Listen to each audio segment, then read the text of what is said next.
It's a rare disorder of the blood vessels in the brain. It has an unusual name and a unique way to treat it. Meet a young mom diagnosed with a life-altering disorder and the doctor who helped get her back to life.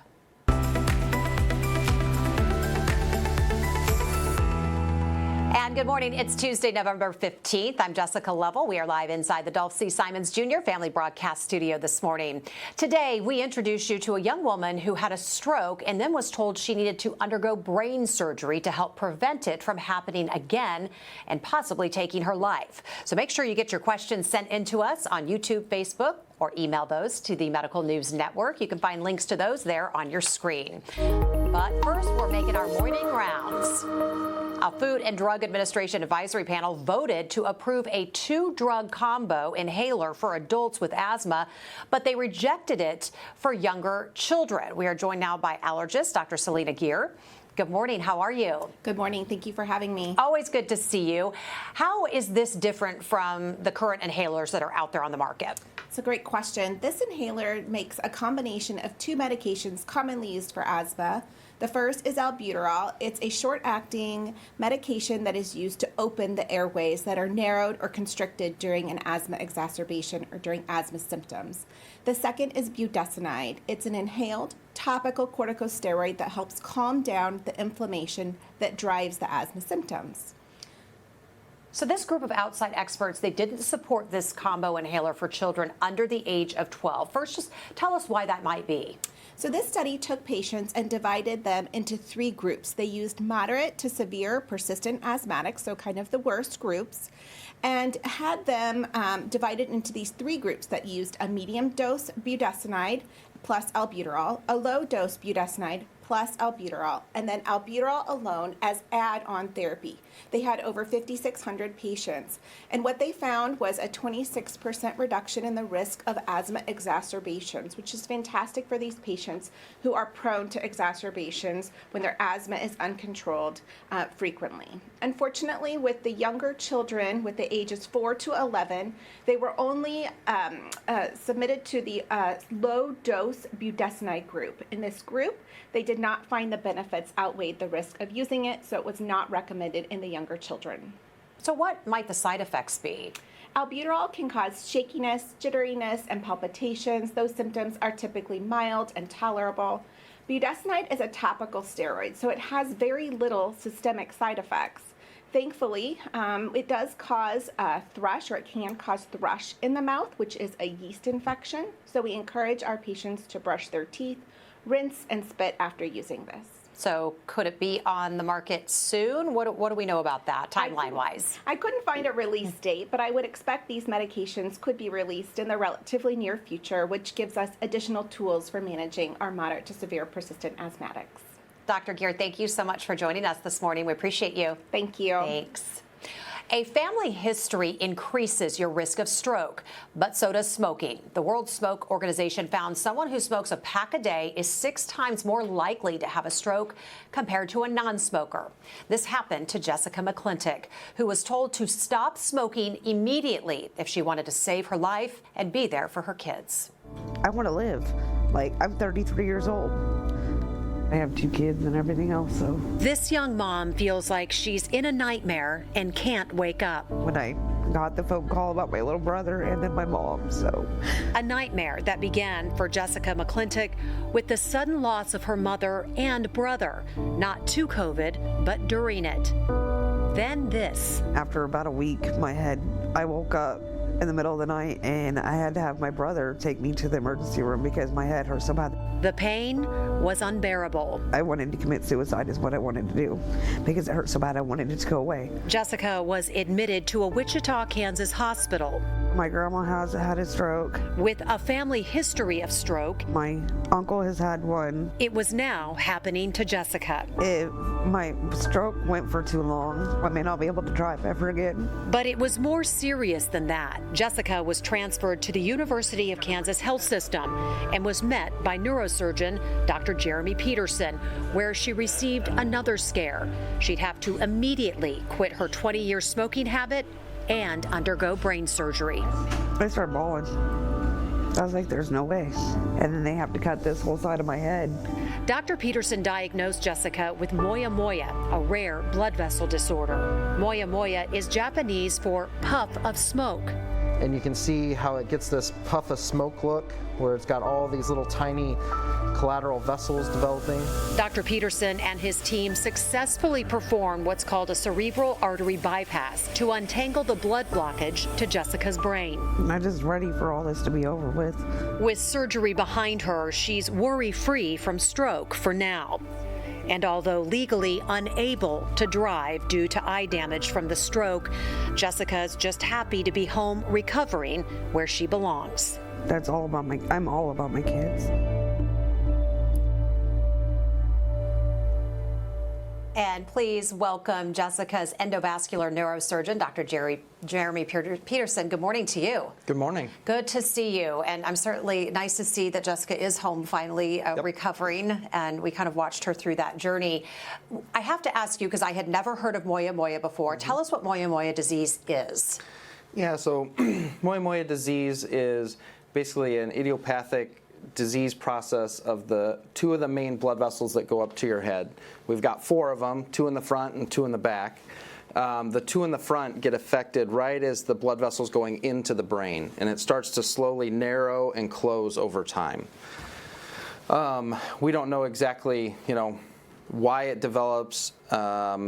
From a standpoint, we know that the blood vessel kind of starts thickening in the center of it, and that's what causes the stenosis or narrowing. And then the blood vessels that are around that area start to develop and try to enlarge to supply blood to that area that is not getting that blood flow that it used to. And that's where you get that imaging finding, that puff of smoke that they first described in Japan many years ago. So I know you said still a lot to learn about it, but is it genetic? Might this been something that her mother could have had or her uncle could have had, since they both had a stroke in the past? So it's not a common disease, especially in North America. It's like 1 in every million. In the East Asian population, it's a much more common disease, so 3 in 100,000. And so they've done some genetic studies, and there does seem to be some predilection towards female gender, with like 2 to 3 to 1, and there is some predilection for this East Asian population, and so they've studied the genetics of those. Unfortunately, what they have found is these genes or these foci that could be affected or could be related to it, but there's so many of them, and not everybody with that change actually develops the disease process. Jessica had smoked for 20 years. We certainly cannot stress enough the need to quit smoking for a myriad of reasons, but certainly when it comes to risk of stroke. Yeah, and so there's not a direct link between the smoking and Moyamoya necessarily, but we know there's very much a direct link between nicotine use, not even just smoking, just nicotine use, and your blood vessel health. The body's ability to heal the blood vessels, to prevent these other disease processes like stroke or aneurysms or bleeding in the head are all affected by nicotine. And so for Jessica, it was very much a process where she needed to quit using the nicotine, not only for her own future prevention of stroke, but also healing from a surgery, letting those blood vessels heal up, and give her the best chance to not have this happen again. And I did speak with her the other day, and she's doing very well. That is a very, very difficult thing to do in a stressful situation, to be told you have to quit smoking immediately, and I think she's doing pretty good, right? Yep. It just needed to happen. Great. You said, although this is rare, it is common when it comes to pediatrics. Tell us why. It's not necessarily that the rate or how often we see it is more common, but in pediatrics, them having strokes is just even more rare than adults. And so the reasons why kids have strokes, this is one of those main reasons why we can see kids with strokes, is because there's a juvenile form of this Moyamoya where they develop this narrowing of the blood vessels early in their life, And depending on the kid, some of them are able to, make new connections or get blood supply to that area of the brain, and some aren't. And if they're unable to do that, they start having these little strokes or TIAs, and it's just very uncommon to see those symptoms in kids. Well, this is one of those disease processes in kids that show up when we see those symptoms. And would you do the same type of bypass that you did on Jessica and other adults for a child, or is it a little different? It can be a little different, especially for kids, because their blood vessels, depending on their age and size, can be much smaller than in adults. I would say for the pediatric population, it's more common that we don't do a direct connection of one artery to the artery in the brain, but we actually take the artery outside the head and just lay it across the brain. And over time, the brain develops these little connections that then help bypass in a more indirect way. Okay, let's not talk about it. Let's show it. Yeah. That is more fun and more interesting. If we could roll this video, this is you Yeah, so here's performing Jessica's surgery. So we're marking the blood vessel that's on the brain. It's very small, about 1 millimeter. This is the blood vessel coming from outside the head, and we're making a little cut in it to increase the amount of surface area that blood can flow through from the outside blood vessel to the brain blood vessel. And so we prep all that. We have to put little clips on the blood vessels to stop the bleeding while we're working. And so you'll see us put these little clips on here. It's all done under a microscope. These are all kind of micro instruments. And here's our little tiny scissors to open the blood vessel. And you can see we're suturing here with 10-0 suture, which is 0.002 millimeters in diameter. And so we're closing that blood vessel attachment from the outside blood vessel to the inside blood vessel that's on the brain.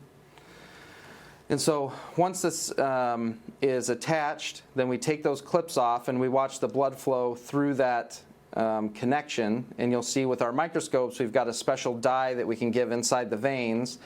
And the microscopes have a special wavelength that they look at after we put some kind of cotton hemostatic stuff on here. There you go. So now you're seeing that blood flow into the blood vessel from outside the brain into those blood vessel connections on the brain.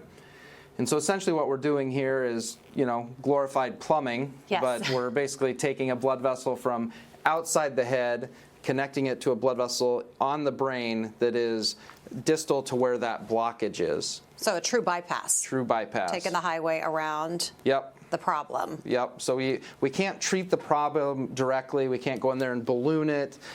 We can't take that area that's diseased out. And so this is one of our options of getting that blood flow around that blockage. So once you do that, will it cause any further problems? You're not taking the problem out, but now that you've bypassed the problem, should that stay at bay for some time, or is there continued monitoring, I would imagine? There's continued monitoring. There's continued concerns about having a stroke risk. That's why, especially for Jessica, stopping the smoking, stopping the nicotine is very important, because she's always going to be at a higher risk of stroke than other patients that don't have Moyamoya. But we think somewhere between 60 to 80% stroke risk in 5 years if you don't have a procedure done, versus if you have the surgery when it looks like it's symptomatic, we take that risk down to somewhere around 5 to 8% somewhere. So there. is having a stroke what alerted you to her having Moyamoya? So she would never have known she had that unless she had the stroke, came to you, and you do some further investigating. Yeah, so generally most patients don't know that they have this because it's not a common disease process, and especially in North America. And so most of the times they are presenting with stroke symptoms. Some patients can have ischemic stroke symptoms, which is more common in the U.S. version. The Eastern Asian Moyamoya disease, adults tend to present more with hemorrhagic disease, so they actually have bleeding in the head. At any rate, you still have those stroke symptoms, and that's how patients present to us. And probably really not even to us so much from the neurosurgery standpoint, but to our stroke neurology colleagues, our neurology colleagues out in the community. Sometimes their primary care physicians or their pediatricians, especially for kids, if they have these weird stroke symptoms that are like there for a second but then gone, but then they have another one shortly after, then that's when you start picking up these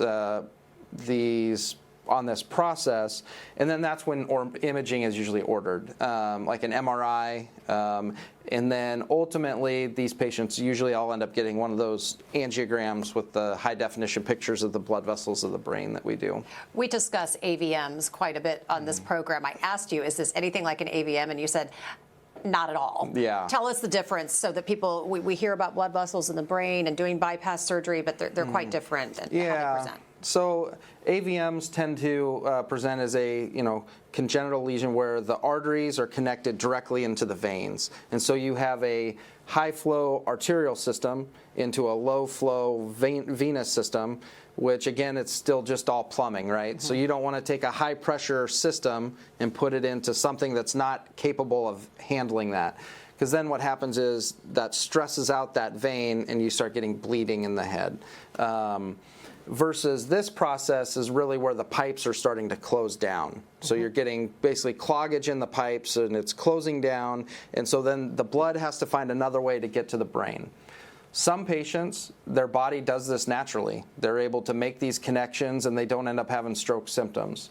I know I have a few patients that are, into their 5th, 6th decades of life, and they were found they have Moyamoya just because they were getting pictures for another reason, and they end up not having symptoms. And so that's the part of this disease process where we just don't fully understand yet of why do some patients have a much worse course or not able to make those connections versus some patients that are. We're getting a few good community questions. We're going to get to those in just a moment. I want to put a QR code, though, up on our screen that will outline some of the resources that we have available, and you can learn much, much more about Moyamoya disease.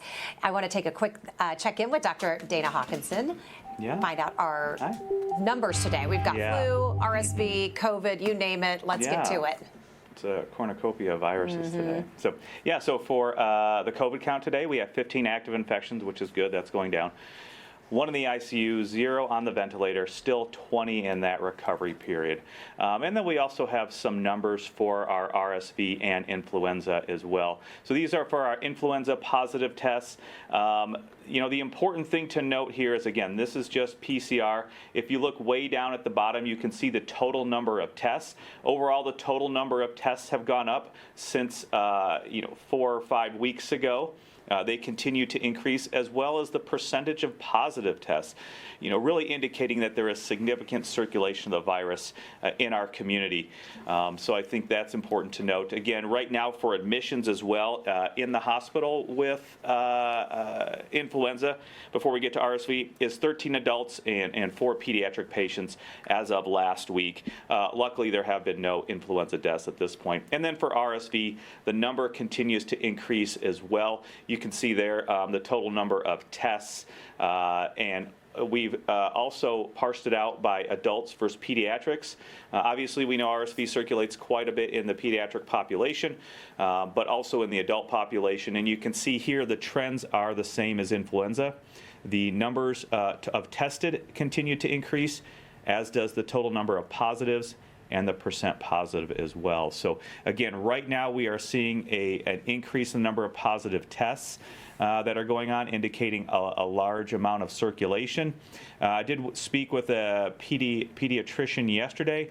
We are maybe hoping for a early spike of that, and then a decline for RSV, because we know that our influenza will probably continue at least through the winter. So we're going to wait and see what those trends are, but I think right now there is still high circulation of the virus and the illness in our community. All right, a study found monkeypox mutations are what cause the virus to spread rapidly, evade drugs, and evade vaccines. What does finding the mutation mean for possible future treatment or prevention of monkeypox? Yeah, so this was a genetic study, really just looking at sequences that was done. It's really hard to say. It's an interesting finding. We know that current clinical studies are ongoing, but if you remember, there was an MMWR published about a month ago that showed even people with 1 dose of the Jynneos vaccine to help prevent monkeypox disease had significant improvement. There was only about 1 person who had disease compared to 14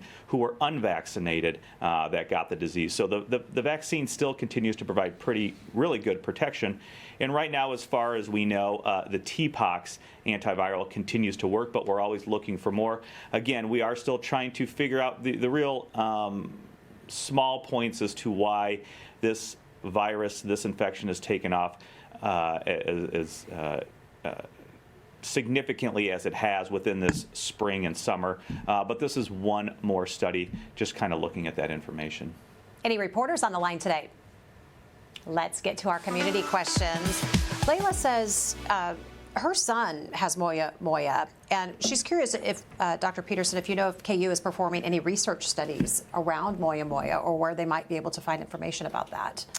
I don't think that we currently have any clinical trials or any studies going on with Moyamoya. I know the Stanford group has a big Moyamoya group, as well as the Boston Children's group. So those groups may be somebody that would have something going on as far as genetic testing or some of that stuff, but I don't believe that we have any of those current studies here. She's also asking if you're seeing more cases of Moyamoya over the years, or do you feel this is due to more awareness or other reasons? Just as we learn more, cases start to come to the forefront and we learn more, but what could you attribute that to possibly? Yeah, I think in general, the disease prevalence probably isn't any more than what it's always been. It's just we are aware of it more. Honestly, there's a much more knowledge and early response to stroke symptoms, and so people are educated on stroke and stroke symptoms now. And so I think that is just things that are picked up on much quicker. And so I think that's why we're seeing more of these patients. My population is biased because that's, ends up being my job. So those patients get filtered this way. Sure. So. This Facebook viewer is asking if you could talk a bit about the partnerships with Children's Mercy. When we talk about children's cases, are you collaborating and working together to learn more and to take care of these patients? Yep, so we work very closely with our pediatric colleagues at Children's. Our training program, our residents go through the Children's Mercy system. We have a connection between us and their IR department. And so we have very close work between us and them. I would say that's why we don't see as many of the pediatric patients here, and we're probably less likely to be in any of those big clinical trials from a the pediatric Moyamoya standpoint, just because a lot of that stuff gets over to our colleagues at Children's. But we work very closely, and like I said, the surgery that they do for pediatric patients is usually a little different than for the adults, and so they are more than capable and very good at taking care of those patients over there too. Sure. Jim says, I have a family history of stroke. I did a 23andMe, and it says that I have some slight Asian ancestry. Any reason to be concerned? Would that be a reason to go see a doctor? Is there anything that they would be able to tell him that would be preventative?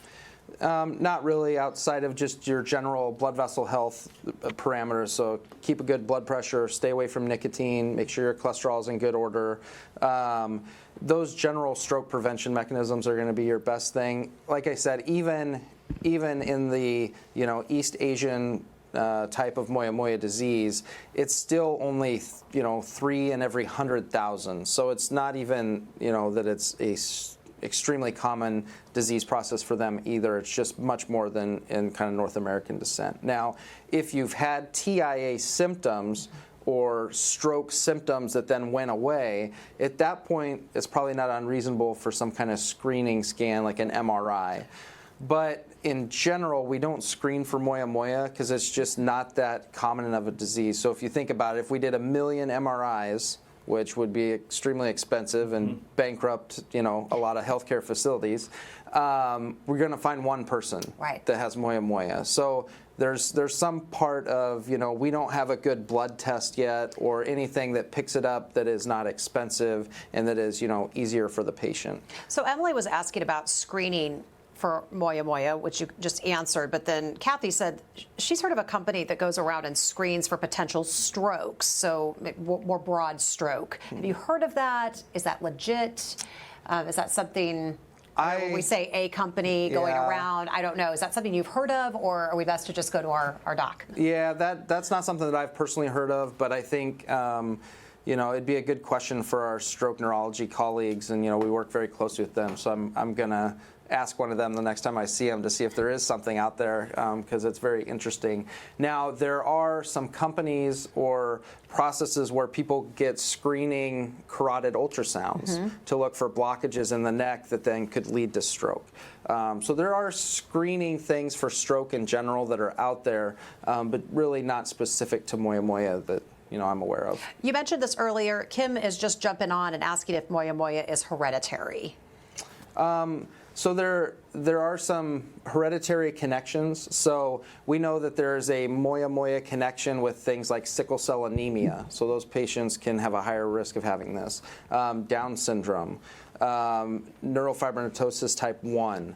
And so we know that those are genetic disorders in general, and so those patients seem to have a higher chance of having Moyamoya, and so there is some connection there from a genetic standpoint, but we don't have enough information about the specific genes for Moyamoya, because the ones they found in the East Asian population where there was some genetic connection, there were lots of patients that also had that didn't end up having Moyamoya that was symptomatic or didn't have the disease. And so they call that incomplete penetrance. So we know that there's some genetic component, but we just don't understand why some patients that have that get it and some patients don't get it. And why women over men, Yeah. might we think? So there's some autosomal dominant characteristics of the disease there. So, some of those genetics may link itself to being more common in women, but again,